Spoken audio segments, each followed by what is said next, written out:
Like, I'd make her feel my problems, which you don't do. You can't do that in a relationship. Yes, you can be there for someone, but you can't expect them to fix the issues you have.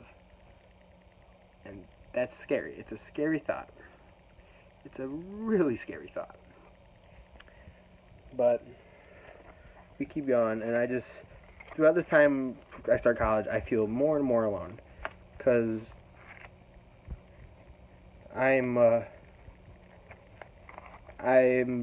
all my friends are off doing their own things. They're living a good life, which is amazing. I'm happy for each and every one. I still am. But I was alone. I felt alone. I still had this girlfriend, which at the time was a good relationship. But things happened. Some stuff happened to her, and she decided that she can't be in a relationship right now. And that hurt. That hurt a lot. If you guys don't remember, about 3 or 4 weeks ago, I ended up putting something out, because that's when I started having suicidal ideations again. Cops ended up at my house, and it wasn't a good thing.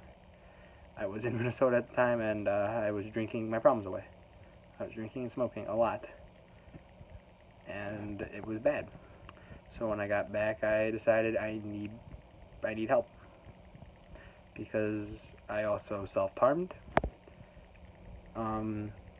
I guess this right here, it's hard to see. I self-harmed, and it felt good in the moment, but every time I look at it, I feel sick to my stomach because of what I did. It was a shitty situation to do, but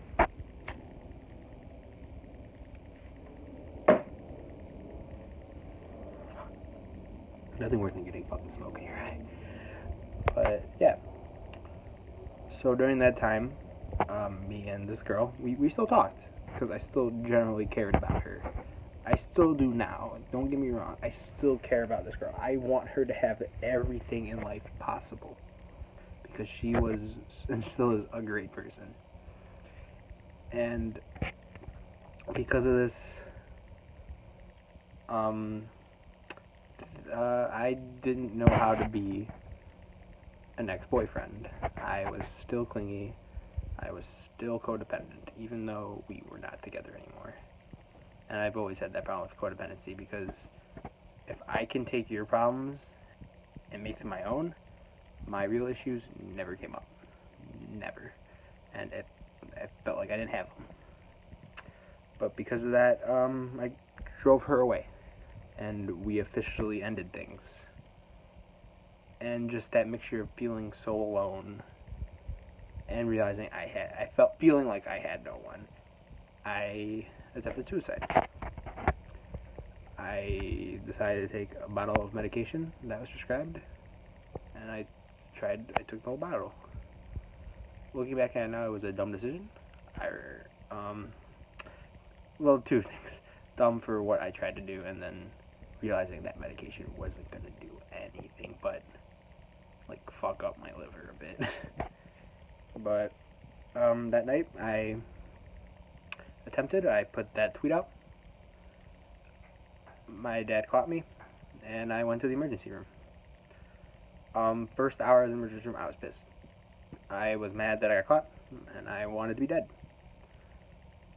A quick thing about also suicide. For guys and girls, it's a lot different. For guys, it's like if one thing happens, it drives them.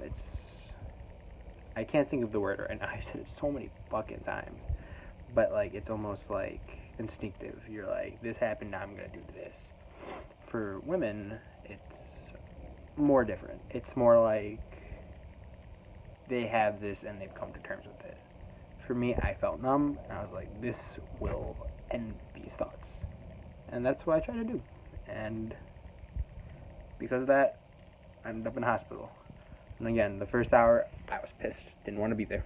Wish I didn't get caught. And then I got my phone back, and I had over like 80 text messages and 40 missed calls. People I was close with, people I was not close with, making sure I was okay. And just knowing that there's people in this world that give a fuck about me and care about what happens to me, made me have all this remorse so fast. And I really can't thank you guys enough. But a lot of it too is I have to be happy, like I have to feel this way about it when I have no one.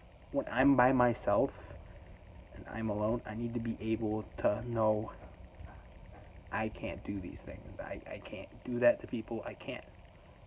Because with that, what happened to Nick, seeing his body at that wake will always be in my head, and that won't go away.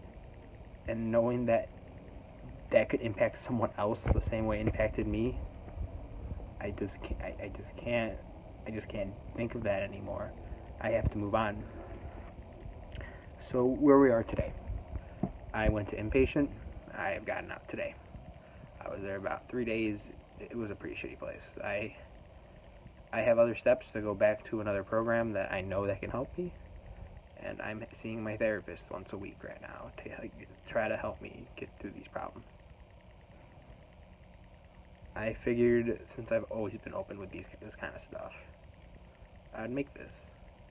And I know it's a long video, but if you have the time to sit and watch it, it's really appreciated. And the people that are fighting the same shit I am, it gets better. I know you don't want to hear it, but it gets better.